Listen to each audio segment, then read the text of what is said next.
라도 상하지 않을 것이라. 또 너는 내 것이라 내가 너를 지명하여 불렀나니 너는 내 것이라는 말씀을 통한 그 찬양으로 하나님께 영광 돌리셨는데 감사합니다. 사랑하는 성도 여러분, 우리는 지난 주간에 우리의 연약함에도 불구하고 하나님께서 우리를 도우시고 세우신다 하는 말씀을 나누었습니다. 하나님은 우리의 연약함에도 불구하고, 예를 들어서 우리의 이기심과 우리의 거짓말과 우리의 속임수, 야곱과 같은 그런 모습이 우리 가운데 있을지라도 하나님은 우리에게 은혜를 베푸시고 우리를 온전하게 세워가시고 또 하나님 우리와 함께 하신다는 것을 같이 나누었습니다. 오늘은 그 말씀에 이어서 하나님은 우리의 불완전함에도 불구하고 우리를 붙잡아 주신다, 우리에게 은혜를 주신다 하는 말씀을 나누고자 합니다. 하나님은 우리의 신앙의 불완전함, 또 우리의 신앙의 환경의 불완전함, 이 불완전함에도 불구하고 하나님은 우리를 세우시고 우리에게 은혜를 베푸신다. 오늘 우리는 그것을 야곱의 경우를 통해서 살펴볼 수 있습니다. 여러분, 본문의 내용은 오늘 이삭이 맏아들 에서를 불러서 축복하는 장면입니다. 이삭이 나이가 많아서 눈이 어둡고 그리고 이제 살 날이 많지 않은 것을 자기가 깨닫고, 그리고 자기 맏아들 에서를 불러서 말합니다. 이제 내가 살 날이 많지 않으니까 너는 가서 네 화살통과 화살을 가지고 들에 나가서 사냥을 하고 내가 좋아하는 것을 가져다가 별미를 만들어서 나에게 가지고 오라. 그러면 내가 그 음식을 먹고 마음껏 너를 축복하겠노라. 이렇게 말합니다. 그랬을 때 에서가 아버지의 명을 듣고 아버지의 말씀을 듣고 이제 들로 나가죠. 그 사이에 이삭의 아내 리브가가 둘째 아들 야곱을 부릅니다. 아버지가 네 형 에서에게 이만 얘기했는데 아버지가 축복하시려고 하니까 너는 지금 염소들 사이로 가서 염소 새끼 2마리를 가져다가 내게 갖고 와라. 그러면 내가 그것을 요리해서 네 손에 줄 테니까 너는 그것을 들고 아버지에게 가서 아버지의 축복을 받으라. 야곱이 놀랍니다. 어머니, 형은 털이 많은 사람이고 나는 매끈매끈한 사람인데 아버지한테 갔다가 축복은 고사하고 저주를 받을 거 아닙니까? 그러니까 리브가가 그 저주는 내게 돌리고 너는 내가 시키는 대로 해라. 그래서 이 야곱이 어머니가 시키는 대로 가서 어린 염소 새끼 2마리 가지고 오고 떡을 가지고 와서 아버지에게로 들어갑니다. 그래서 오늘 이삭이 야곱을 축복하는 장면이 나옵니다. 여러분, 첫 번째로 우리가 생각할 것은 야곱의 신앙의 믿음의 환경이 불완전했다는 것을 우리는 깨달을 필요가 있습니다. 이 야곱의 가정은 소위 말해서 불화한 가정, 어떻게 보면 역기능적인 가정이라고 말할 수 있습니다. 뜯어보면, 본문의 말씀을 찬찬히 보면 이 부부 이삭과 리브가는 소통이 안 됐습니다. 이삭은 장자를 축복하려고 했습니다. 맏아들을 축복하려고 했죠. 하나님의 말씀을 잊어버린 것입니다. 큰 자가 작은 자를 섬기리라고 하는 이 말씀을 잃어버리고 그 이삭은 사람들의 생각과 관념대로 당연히 맏아들에게 축복하고 맏아들이 하나님의 상속권을 가져야 된다라는 생각들을 이어간 것입니다. 그래서 맏아들에게 축복하려고 하고 그 생각을 꺾지 않았습니다. 리브가의 생각은 달랐죠. 리브가는 둘째 아들이 축복을 받아야 된다고 생각한 겁니다. 어떻게 보면 이 부부는 서로 다른 아들을 편애했습니다. 이삭은 맏아들 에서를, 그리고 리브가는 둘째 아들 야곱을 편애를 했습니다. 그러니까 부부간에 소통이 이루어지지 않고 부모의 편애가 있고 그리고 형제간에 갈등이 있는 역기능적 가정이라고 볼 수 있습니다. 우리는 건강한 가정을 소망합니다. 그런데 우리 주변의 많은 가정들이 역기능적인 모습을 가지고 있습니다. 부부의 관계, 부모 자식과의 관계, 자녀들과의 관계, 형제 자매의 관계가 원만하지 못한 환경 가운데 살아가는 분들이 많이 있습니다. 이런 아픔들이 우리의 신앙을 연약하게 만듭니다. 또 때로는 하나님께서 주시는 귀한 축복들을 누리지 못하게 만들기도 합니다. 멀리 찾아볼 거 없이 우리 주변에도 많이 있습니다.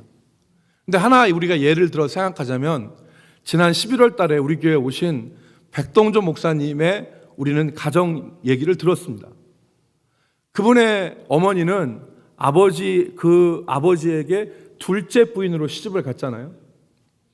그래서 항상 어렸을 때 그 조마조마하고 노심초사했던 것이 자기 이복 형들이 와서 소위 말한 깽판을 부리고 어머니와 싸우는 그런 모습들을 날마다 보고, 그리고 이 동조 어디 갔냐 찾아가지고 이 어머니가 가장 사랑하는 아들을 해코지 하려고 하는 그런 가운데서 자랐습니다.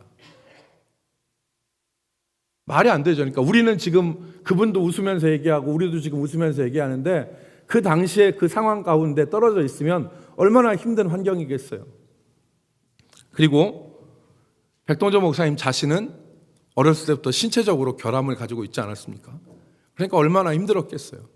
삶을 포기하려고 하는 그런 마음도 들고 힘든 생각도 들고. 그런데 이게 단지 그분만의 얘기는 아닙니다. 우리 주변에 지금 우리가 또 여러분 우리 모두가 다 이러한 어려운 환경 가운데 또 역기능적인 기능을 감당하는 그런 가운데 우리가 놓여 있을 수 있습니다.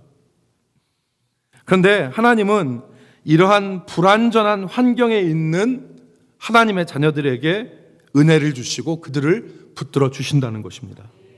믿음으로 그들을 세워주십니다.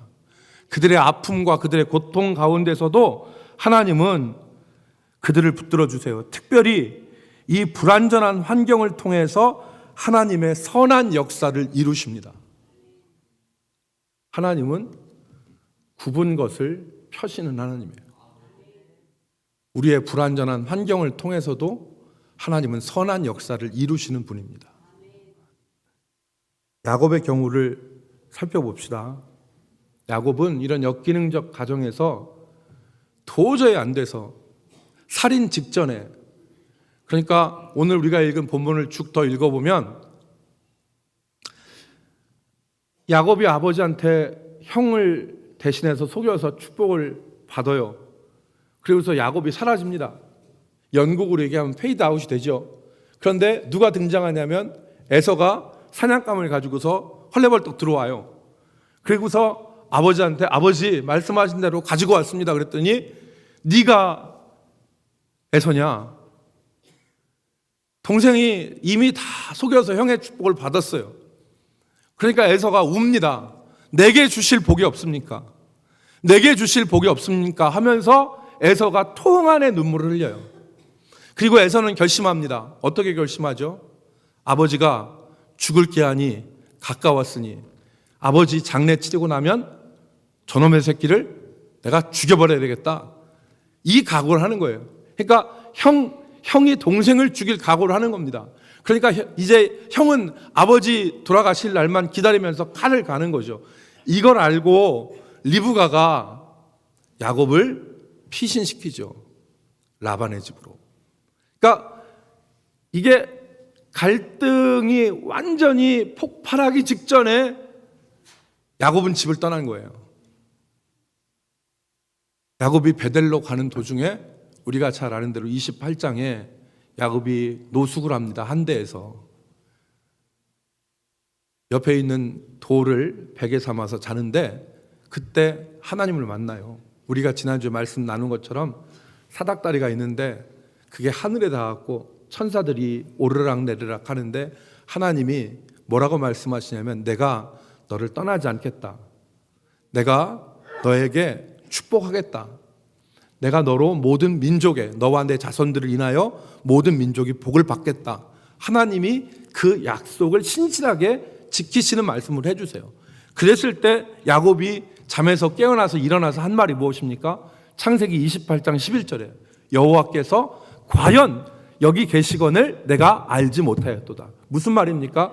하나님이 지금까지 나와 함께 하셨는데 내가 지금까지 하나님이 나와 함께 하시는 줄을 몰랐다.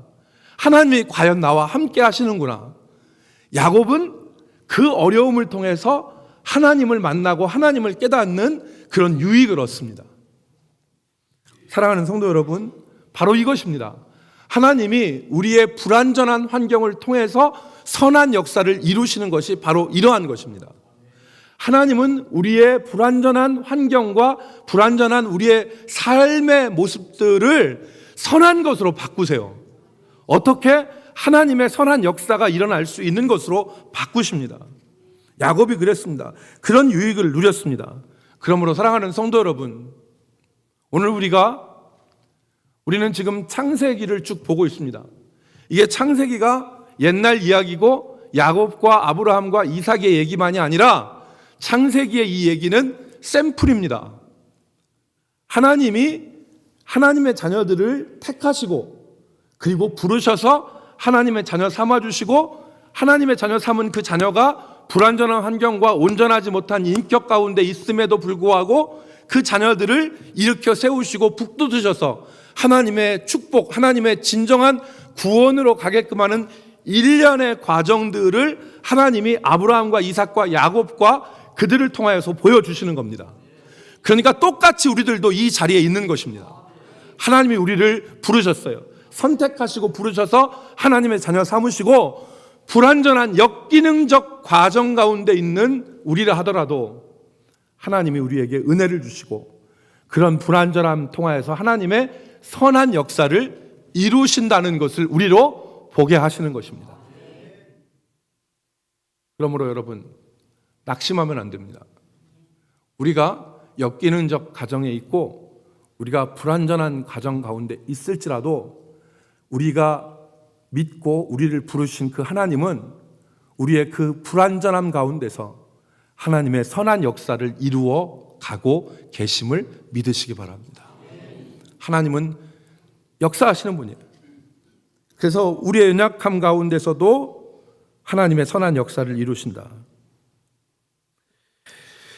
두 번째, 우리가 또 여기서 소망을 얻을 수 있는 것은 우리의 역기능적이거나 불완전한 환경뿐만 아니라 우리의 불완전한 믿음 가운데서도 하나님은 역사하신다. 우리의 불완전한 믿음 가운데서도. 여러분, 야곱의 믿음은 불완전했습니다.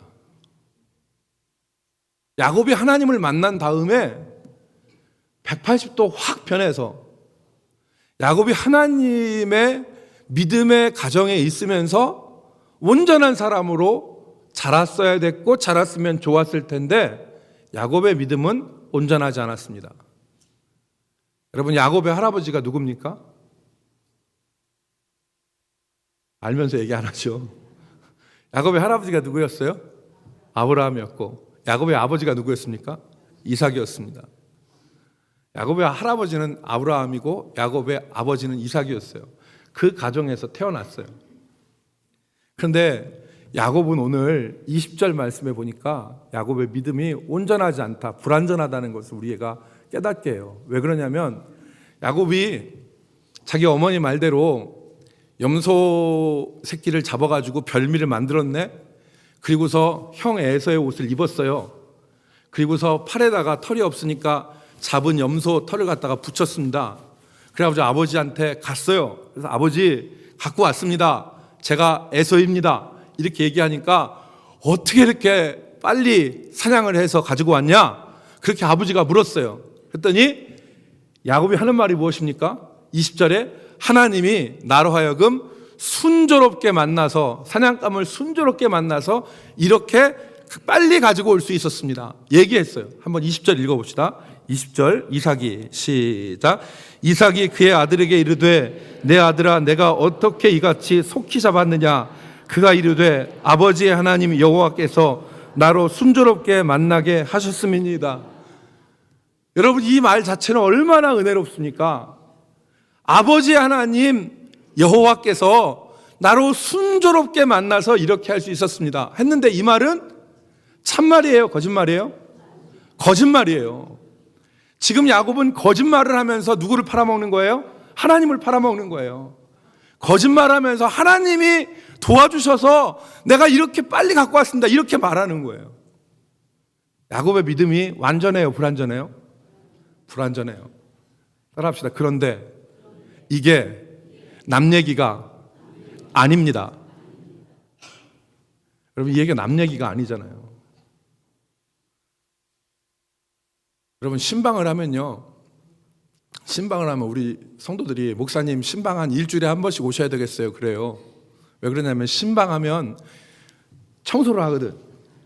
그러니까 청소 안 하고 살다가 목사님 오시면 청소를 해서 막 반들반들하게 해놓고, 옛날에 어떤 때는 신방 가면은 신방하는 옆에다가 막 꽃을 막 갖다 놔요. 화분을 막 갖다 놔요, 어떤 집은. 그래서 막 주회종 오시는데 화분 갖다 놔야 된다고, 꽃 갖다 놔야 된다고 막 꽃을 갖다 놔요. 그러면 이제 참 좋은데, 여러분 신방 받을 때 어떡합니까? 꽃 방을 다 청소하는데 시간이 없으면, 시간이 없어. 도저히 집을 다 청소 못해. 시간이 없어. 어떡하죠? 어떻게 알았어요, 원사님? 이때 시간이 없으면 어떡하냐? 거실만 치워. 그리고서 지저분한 건 다 방에다가 다 집어넣어 놔. 그리고 문을 닫아. 그리고 거기 들어가려면 들어가지도 않겠지만, 목사님 뭐 방 쑥쑥 들어가겠어요? 그러니까 안 들어가니까 그 방문을 닫아놓고 거기다 다 지저분한 거 집어넣어 놓고 문 닫아놔. 그런데 목사님은 그 집이 참 깨끗하다고 생각을 해요. 우리의 믿음이 이와 같은 모습이 있죠. 보이는 부분에 있어서는 우리가 의롭고 온전하고 선한 것 같지만, 보이지 않는 부분에서는 우리가 아직도 정리 안 된 부분들이 많이 있어요. 우리의 믿음은 완전하지 않아요, 여러분. 우리의 믿음은 온전하지 않습니다. 우리는 하나님을 의지하면서 살지만 불완전한 믿음 가운데 사는 거예요. 우리의 믿음은 불완전해요. 그런데 하나님은 이 불완전한 믿음에 역사하세요. 여러분, 오늘 야곱이 이렇게 불완전했지만 하나님은 야곱을 에이 더러운 놈, 에이 못된 놈, 어떻게 하나님을 팔아먹고서 거짓말하는데 하나님의 이름을 도용할 수 있어? 라고 야곱을 내치셨어요? 안 치셨어요? 안 치셨어요. 야곱이 거짓말하고 불완전한 믿음인 것은 확실해요. 그런데 하나님은 야곱을 버리지 않으시고 야곱에게 은혜를 주세요. 야곱이 변화가 되죠. 야곱이 변화가 돼요. 어떻게 변화가 됩니까? 베델에서 하나님 만난 다음에 삼촌 라반의 집으로 20년 동안 가서 생활하는데, 야곱의 고백을 통해서 들어보면 20년 동안 라반이, 이 사람도 만만치 않은 사람이에요. 이 사람이 10번이나 임금을 바꿔버려요. 어지간한 사람 같으면 가정이 불화해서 쫓겨온 자기 조카 어떻게 생각하겠어요? 측은히 여겨서, 제가 지난주에 얘기한 것처럼 의 좋은 형제처럼 볕단 이렇게 서로 나르는 것처럼, 야, 걔 불쌍한 애다. 집에서 있지 못하고 이 먼 곳까지 쫓겨왔는데 우리가 도와줘야 되지 않겠냐? 걔 좀 가서 좀 임금 좀 하고 걔 우리에다가 양 좀 집어넣어 줘라 하는 게 인지상정이에요. 그죠? 근데 이 라반 삼촌님은 어떻게 했습니까? 10번이나 임금을 변하고, 그리고 야곱한테 박하게 했어요. 옛날 야곱 승질 같았으면 어떻게 했습니까? 삼촌을 속여도 10번이나 속였겠죠. 20번 속였는데 야곱이 진실함으로 대해요. 이게 뭡니까? 야곱이 변화되었다는 증거예요. 야곱이 변화되었어요. 불완전함에도 붙들어 주시는 하나님의 은혜로 야곱의 인격과 야곱의 신앙이 변화되었다는 것을 말하는 것입니다. 사랑하는 성도 여러분, 오늘 하나님은 우리의 불완전함 가운데서, 그리고 불완전한 믿음 가운데 우리를 버리지 아니하시고 우리를 붙들어 주십니다. 우리의 불완전한 믿음을 하나님은 붙들어 주세요. 그러나 여러분, 악인은 이 은혜를 받지 못합니다. 악인은 이 은혜를 받지 못해요. 여러분, 성경을 읽다가 어떤 때 궁금한 퀘스천 마크가 우리 마음속에 하나 떠오르지 않아요? 하나님은 어떤 사람은 은혜를 베푸시는데 어떤 사람은 은혜를 받지 못하게 하세요. 똑같은 거짓말을 했다 하더라도 어떤 사람은 야곱처럼 이렇게 은혜를 받는데 다른 사람은 거짓말했다고 죽는 사람도 있어요. 왜 그러느냐? 그것이 악인이기 때문에 그래요. 악인은 하나님을 인정하지 않는 사람이에요. 하나님을 찾지 않는 사람이에요. 죄인과 악인의 차이는, 죄인과 악인의 공통점은 둘 다 연약하고 죄를 짓지만 악인은 하나님을 찾지 않는 사람이에요. 오늘 에서는 히브리서 12장 16절에 보니까 팥죽 한 그릇에 장자의 직분을 팔아버린 망령된 자라고 그렇게 히브리서에 기록하고 있어요. 에서는 장자의 명분을 소홀히 여겼어요. 이 얘기는 뭐냐면, 장자의 명분이라는 것은 어떤 것이냐면 가정을 대표하는 대표성을 지니고 상속을 받을 때 유산 상속을 배나 받을 수 있는 권리를 가진 자를 말해요. 그게 장자권이에요. 눈에 보이는 장자권이에요. 그러나 그 장자권은 하나님의 나라에 있어서는 눈에 보이는 재산의 상속과 가정의 대표, 이 두 가지만을 의미하는 게 아니에요. 영원한 눈에 보이지 않는 하나님의 나라가 뒤에 펼쳐져 있어요. 그래서 야곱은 눈앞에 보이는 이 유산과 그리고 가족의 대표권이라고 하는 것에 목매었지만, 야곱은 그래도 저 어렴풋하게 있는 하나님의 나라를 바라보면서 장자권을 사모한 거예요. 그렇지만 에서는 그 모든 거 필요 없고, 장자권이 뭐냐? 네가 가져라. 팥죽 한 그릇 다오. 하나님의 나라를 경홀히 여긴 거예요. 사랑하는 성도 여러분, 차이는 여기에 있습니다. 방향성이 틀린 거예요. 야곱은 연약했지만 하나님의 나라를 사모하는, 장자권을 사모하는 올바른 믿음의 방향성으로 나갔고, 에서는 그 하나님의 나라를 사모하지 않은 거예요. 오늘 하나님이 우리가 연약함에도 불구하고 우리를 붙들어 주시는 것은 우리가 믿음 안에 있기 때문에 그렇습니다. 우리가 믿음 안에 있고 하나님을 바라는 그 믿음이 우리 가운데 있기 때문에 하나님이 우리의 연약함을 붙들어 주시는 거예요. 여러분, 구약 성경에 나오는 시냇가에 심은 나무, 시냇가에 심은 나무는 시절을 쫓아 과실을 맺고 그 잎사귀가 마르지 않고 그 진액이 풍족한데, 그것이 그 나무의 잘남입니까? 아니면 그 나무가 심겨진 자리가 좋아서 그렇습니까? 심겨진 자리가 좋아서 그렇습니다. 시냇가에 심은 나무는 은혜를 받아들일 수 있는 그런 자리에 있는 거예요. 그래서 세상의 말로 변환해서 얘기하자면 속도보다 중요한 것이 방향입니다.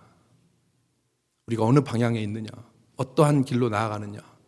그래서 여러분, 낙심하지 마십시오. 우리가 하나님 안에, 믿음 안에 있는 한 하나님은 우리의 연약함을 붙들어 주시고 우리의 불완전함을 붙들어 주시고 우리에게 은혜를 베풀어 주십니다. 그러므로 소망하세요. 우리의 연약함에도 불구하고. 여러분,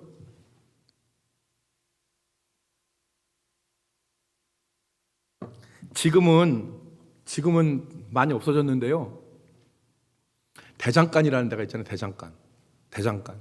대장간 지금은 다 철물점에 가면 낫 사요. 낫 사는데 낫도 한 3,000원이면 사요. 중국산 낫 한 3,000원이면 사가지고 그 낫 가지고 이렇게 우리가 성묘도 하고 뭐 그러잖아요. 그리고 뭐 이렇게 그 낙엽 같은 거 이렇게 하는 것도 다 사고 하는데, 옛날에는, 지금은 이렇게 그게 지천이라서 아무데나 살 수 있는데, 옛날에는 낫에 이가 빠져. 그리고 곡괭이가 부러졌어. 그럼 어떻게 해요? 철물점에 가서 다시 사는 게 아니라 대장간에 가져가요.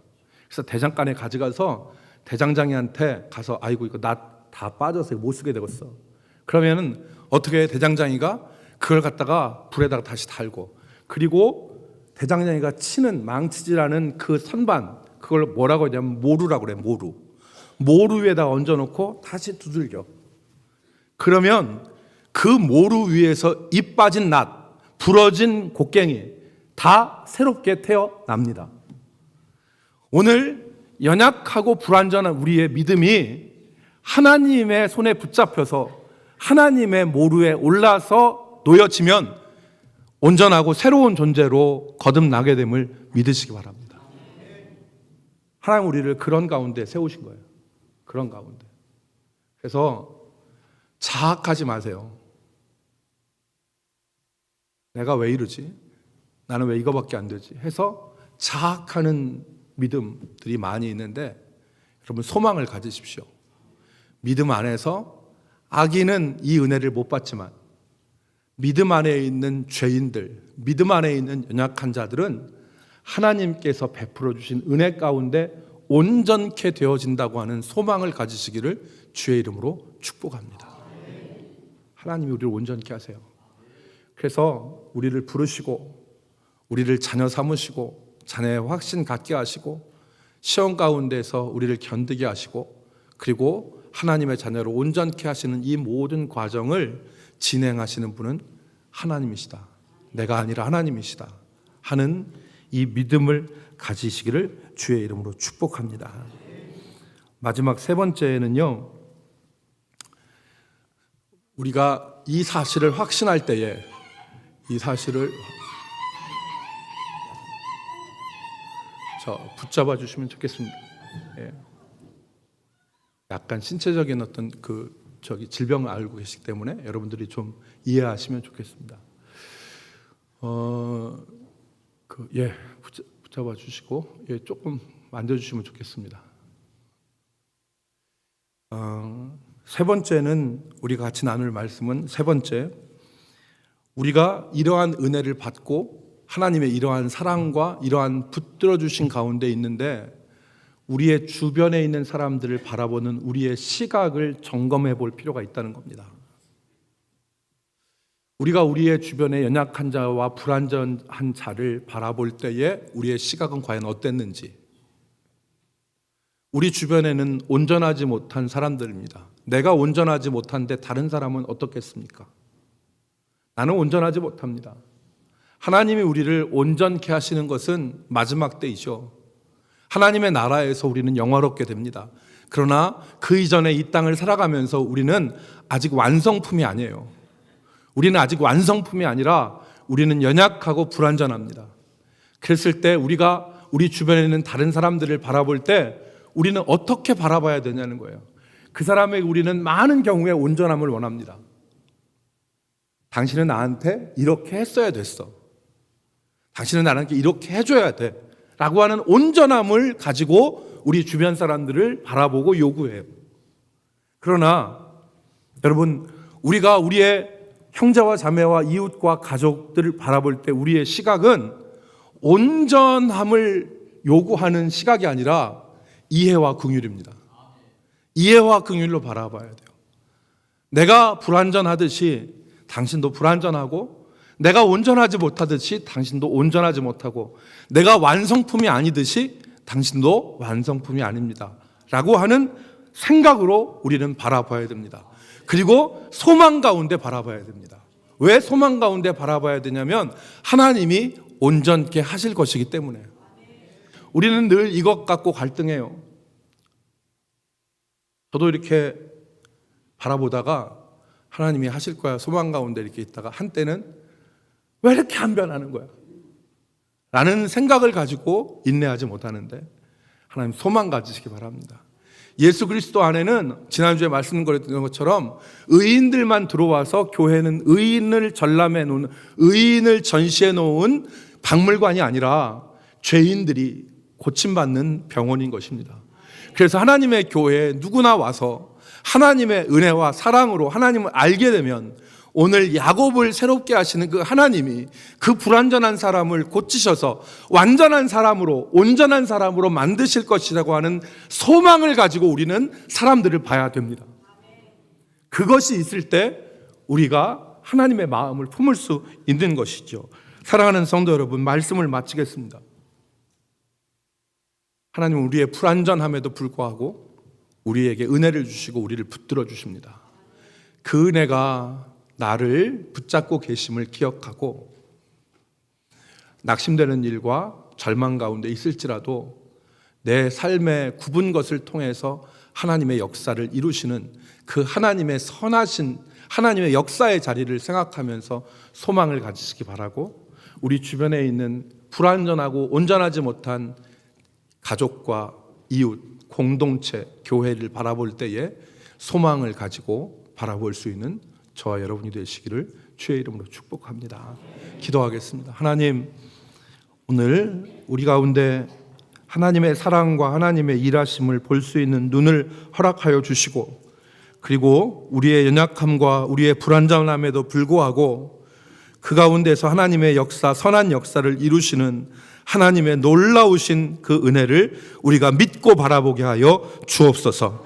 예수님의 이름으로 기도 올리옵나이다. 아멘.